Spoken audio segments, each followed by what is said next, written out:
called the mental, astral, and still other such bodies, which are supposed to be in man. Nevertheless, it is well adapted to throw light on the question which we are now considering. A man as a whole, with all his separately concentrated and functioning localizations, that is to say, his formed and independently educated personalities, is almost exactly comparable to that organization for conveying a passenger, which consists of a carriage, a horse, and a coachman.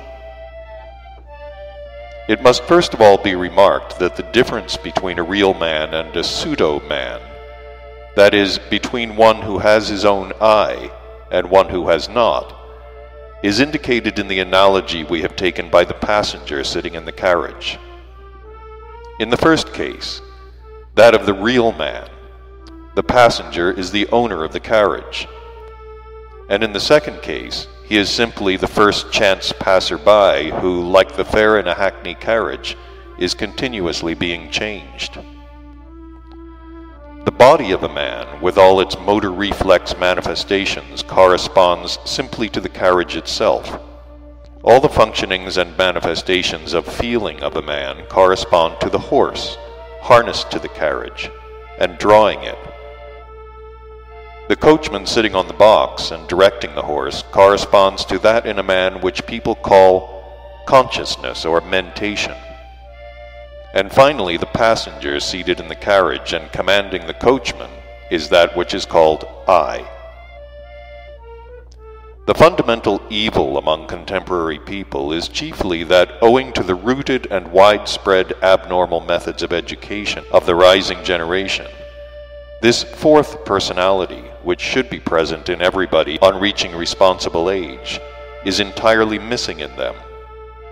And almost all of them consist only of the three enumerated parts, which parts, moreover, are formed arbitrarily of themselves, and anyhow.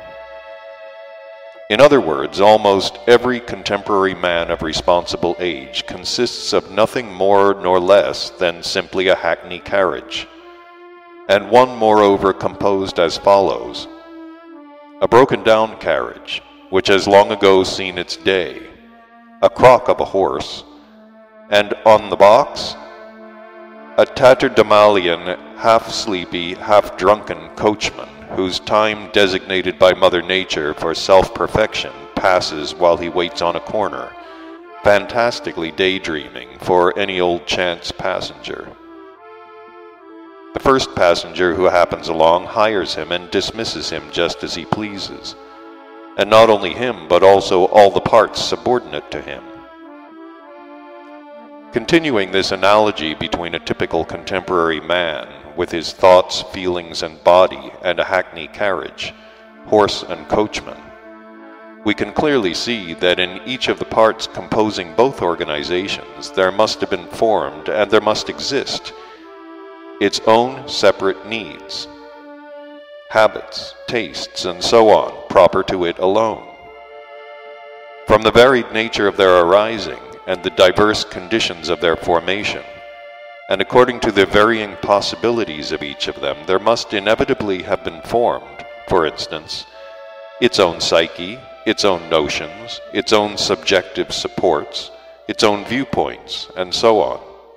The whole totality of the manifestations of human mentation, with all the inherencies proper to this functioning, and with all its specific particularities, corresponds almost exactly in every respect to the essence and manifestations of a typical hired coachman. Like all hired coachmen in general, he is a type called cabby. He is not entirely illiterate because, owing to the regulations existing in his country for the general compulsory teaching of the 3 R's, he was obliged in his childhood to put in an occasional attendance at what is called the parish church school. Although he himself is from the country, and has remained as ignorant as his fellow rustics, yet rubbing shoulders, owing to his profession, with people of various positions and education, picking up from them, by bits here and bits there, a variety of expressions embodying various notions, He has now come to regard everything smacking of the country with superiority and contempt, indignantly dismissing it all as ignorance. In short, this is a type to whom applies perfectly the definition, "The crows he raced, but by peacocks outpaced." He considers himself competent even in questions of religion, politics, and sociology. With his equals, he likes to argue. Those whom he regards his inferiors, he likes to teach. His superiors, he flatters. With them, he is servile. Before them, as is said, he stands cap in hand. One of his chief weaknesses is to dangle after the neighboring cooks and housemaids.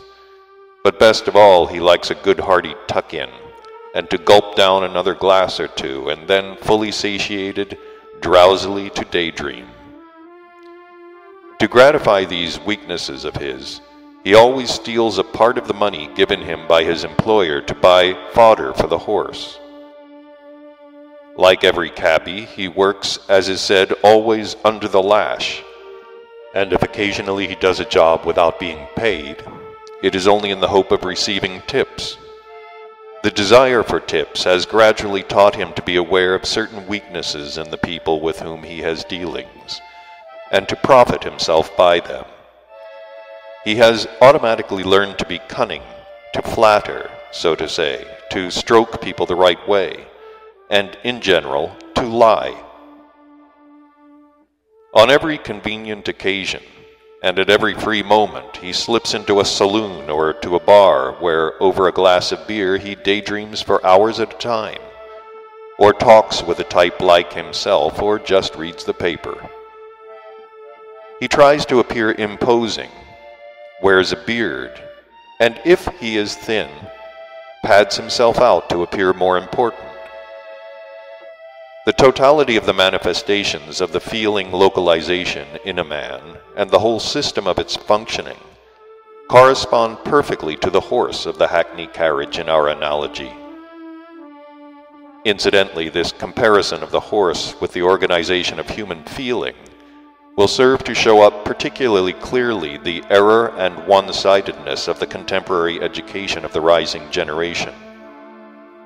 The horse, as a whole, owing to the negligence of those around it during its early years, and to its constant solitude, is as if locked up within itself. That is to say, its, so to say, inner life is driven inside, and for external manifestations it has nothing but inertia. Thanks to the abnormal conditions around it, the horse has never received any special education, but has been molded exclusively under the influence of constant thrashing and vile abuse. It has always been kept tied up, and for food, instead of oats and hay, there is given to it merely straw, which is utterly worthless for its real needs.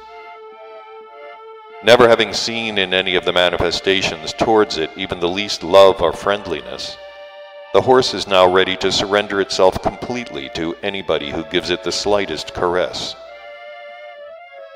The consequence of all this is that all the inclinations of the horse, deprived of all interests and aspirations, must inevitably be concentrated on food, drink, and the automatic yearning toward the opposite sex.